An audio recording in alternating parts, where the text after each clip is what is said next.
Mr. Secretary, as you know, I represent San Diego, the largest military community in the country.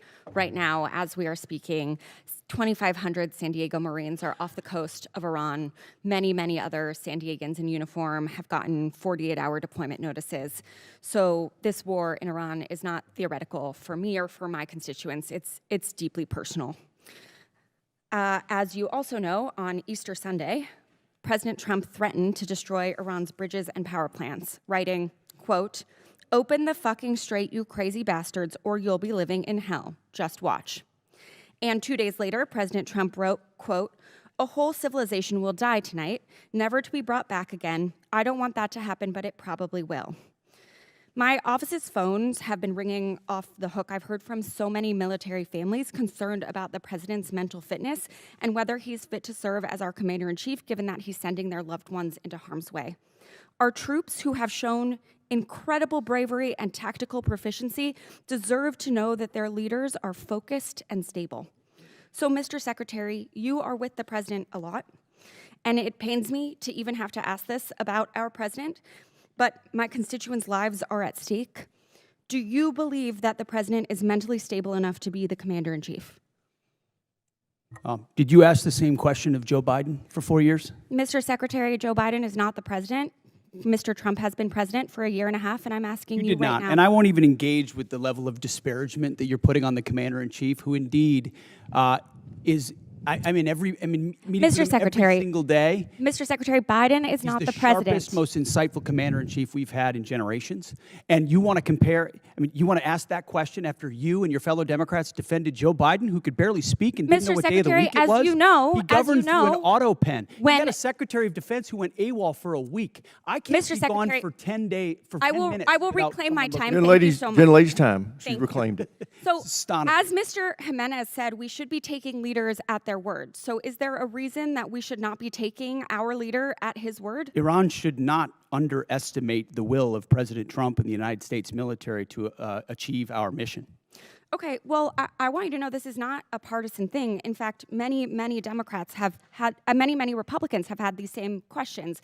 Marjorie Taylor Greene said he's out of control and he's gone insane. Candace Owens said the 25th Amendment needs to be invoked. Megyn Kelly, Tucker Carlson, who you used to work with, Alex Jones, Stephanie Grisham, the list could go on. So how do I explain to my constituents that while they are in harm's way, their commander-in-chief is posting these unhinged posts? How did you explain to your constituents what happened on October 7th, or what happened in Afghanistan, or what happened with the debacle and the withdrawal in Afghanistan, where the troops were left? How did you explain that with Joe Biden's leadership? Mr. Secretary, how did you explain that to the Marines that didn't get medals, that we restored their medals because of that disastrous withdrawal in Afghanistan? Did you explain that to your constituents when Joe Biden was asleep at the wheel and he had an AWOL Secretary of Defense? How about this next post? How can I explain this next post to my constituents? I'm Jewish, so this doesn't really bother me, but my understanding is that this is quite offensive to many Christians. So how do you explain this post? I'm not here to explain posts. We have an incredible commander-in-chief who Mr. puts our Secretary, troops first. I'm here for a budget hearing about our troops. It's a historic budget that's giving us a chance to defeat Mr. Secretary, our adversaries, and President Trump is doing that in world-class fashion. This is about lady our has troops. reclaimed her time, Mr. Secretary. This is about our troops. This is about who is commanding our troops and if our troops can trust that they are being sent into harm's way under good strategy. The mental stability of our commander-in-chief is deeply important to our troops. It's deeply important to this country. It wasn't important to you during Joe Biden. At stake. I'll remind you that when there were concerns, Democrats came together, and he was not our nominee for president. So I encourage you to have the same courage that Democrats had. Mr. Secretary, you keep saying that he is the best commander-in-chief we've ever had, the best negotiator. Talk to the troops.